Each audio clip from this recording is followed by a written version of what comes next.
ఇచ్చారు. వారం రోజులు అంతా సాల్వ్ అవుతుంది. వాడు రిలీజ్ కాగానే నువ్వు మీ అమ్మతో మా ఇంటికి వచ్చినట్టు నేను మా అమ్మ నాన్నలతో మీ ఇంటికి వస్తా, ముహూర్తాలు పెట్టించడానికి.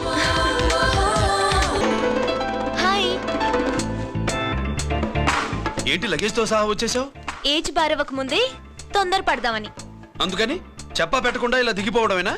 ముహూర్తాలు చూసుకొని దిగడానికి నువ్వేమన్నా మూడు ముళ్ళతో రెడీగా ఉన్నావా? అందుకే ఎదురుగా ఉంటే నీకు ఇన్స్పిరేషన్ గా ఉంటుందని వచ్చేసా. ఎవరు?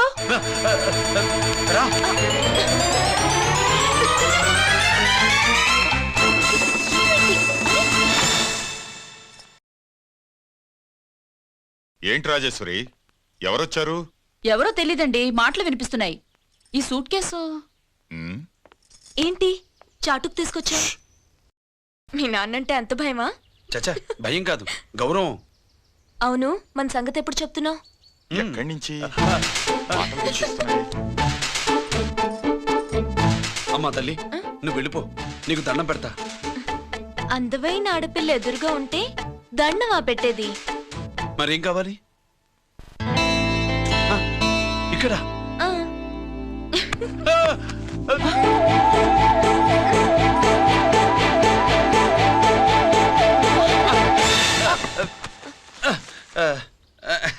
అదేంట్రా, పోలీసు వై ఉండి దొంగాటాడుతున్నావు? ఎవరి అమ్మాయి? నాన్న, ఈ అమ్మాయి నా పేరు స్వాతి అండి. ఆ రోజు ఫంక్షన్ లో మావాడి మెడలో మాలేసింది నువ్వే కదూ? మాల కాదండి, మెడల్. మెడలు వేస్తే వేసావు కానీ సూట్ కేసుతో వచ్చేసావేంటి? ఇక్కడ ఇంటర్వ్యూ ఉంటే వచ్చానండి. అలాగే మిమ్మల్ని చూడాలని ఇటు వచ్చాను. చూసావుగా, పద మరి. అది కాదు అంకుల్, ఉద్యోగం వచ్చేదాకా మా ఇంట్లో ఒకే ఒక ఉద్యోగం ఖాళీగా ఉందమ్మాయి. అది ఇంటి పెద్ద కోడలు ఉద్యోగం. చేస్తావా మరి? లేషన్స్ కంగ్రాచులేషన్స్ బావా. అక్క సూపర్ గుంది. చాలా థ్యాంక్స్ అక్క. మా నాన్న పెద్దబావం చేసుకొని నస పెట్టి చంపేస్తున్నాడు. నువ్వు లైన్ లోకి వచ్చి నన్ను లూప్ లైన్ లో పెట్టావు. ఇంకా మా నాన్నకి బ్యాడ్ టైం మొదలైనట్టే. రంజిత్తో నీ పెళ్లి జరగదు, మర్చిపో. మర్చిపో మర్చిపో. ఒక హంతకుడి కుటుంబంలోకి నా కూతుని పంపడం నాకిష్టం లేదు.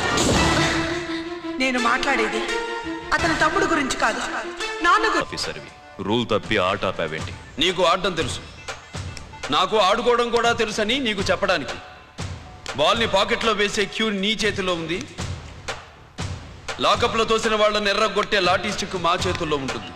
సూట్ కేసు తిప్పి పంపించావు కదా, నిజాయితీ పరుడి ఫేస్ ఇలా ఉంటుందని చూపించడానికి వచ్చావా?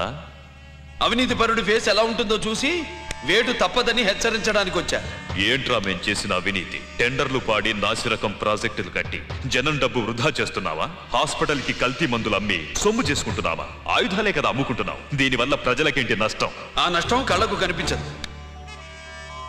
తుపాకీ తీవ్రవాది చేతిలో ఉంటే అధికారులు భయపడుతున్నారు.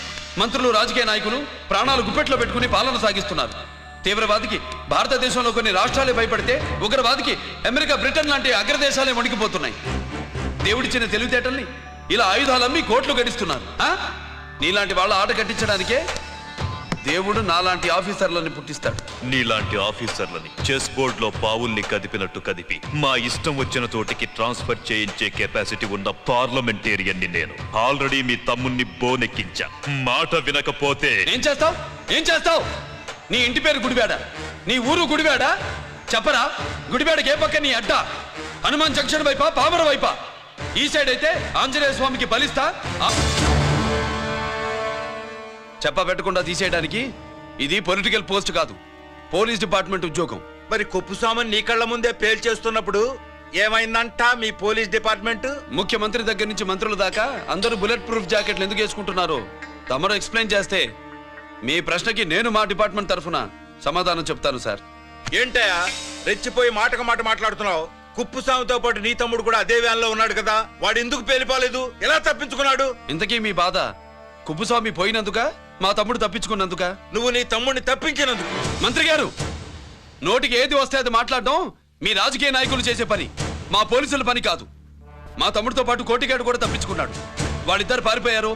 ఎవరైనా తప్పించారో 24 గంటల్లో డిఐజీ గారి టేబుల్ మీద పెడతాను.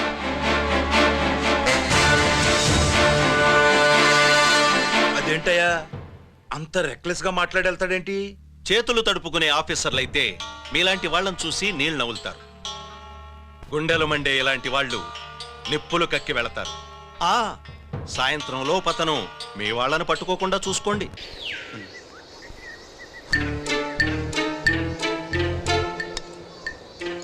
ఈ ప్లేస్ ఏంటి? ఇప్పుడు ఎక్కడున్నావు? ఆకాశం కింద. అంటే భూమి మీద. మరి ఆ మందేంటి? పోలీసుల నుంచి తప్పించుకున్నాం కదా, పార్టీ చేసుకుందామని. పార్టీయా? ఆ, మరి కట్టేసావేంటి? మందెక్కువ అయితే పడిపోతావని. నాకొద్దు. వద్దంటే ఎలా రా కొట్టిగా?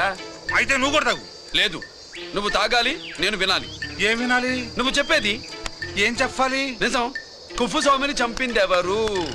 నాకేం తెలీదు, నాకేం తెలీదు.